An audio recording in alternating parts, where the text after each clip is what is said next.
ayan, naka-receive na naman tayo ng biyaya ngayong gabi from Nueva Ecija. Hindi talaga tayo nakakalimutan.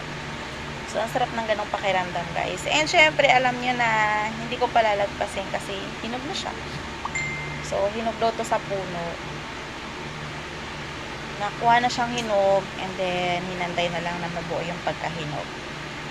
So, fry natin. Slice na natin, guys. Let's see. Tsaka kaiba yung guys, yung ano niya.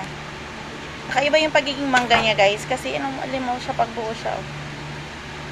Ano ba? Kung sa Ilonggo pa, matibsol. Alam mo yun, hitik. Yun. So, open natin. Charan! Diba? Sarap.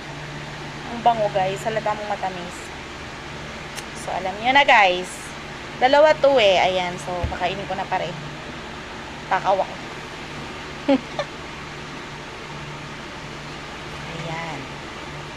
Binigay ito ni Sir Tom, guys. Yan dito sa kabilang bahay. Galing sila na Nueva Ecija kanina.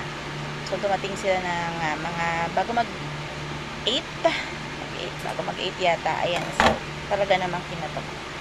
Yan yung isa, guys. So, it's the same. Oh, diba? Ang sarap. So, ayan. Samahan nyo ako, guys. Let's eat. Ayan. Lalagyan ko yan, guys, ng slice dito. Ganyan, pa ganyan.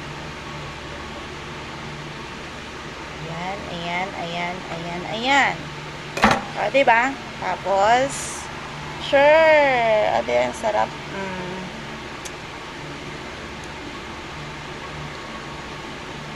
Ang tamis, promise.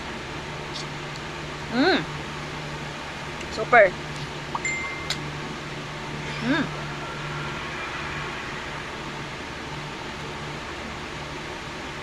Guys, ang tamis.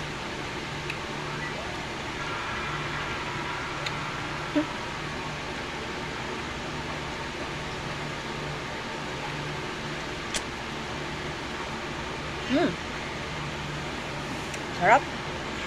Ubusin ko na talaga, promise. Bye for now. Thanks for watching.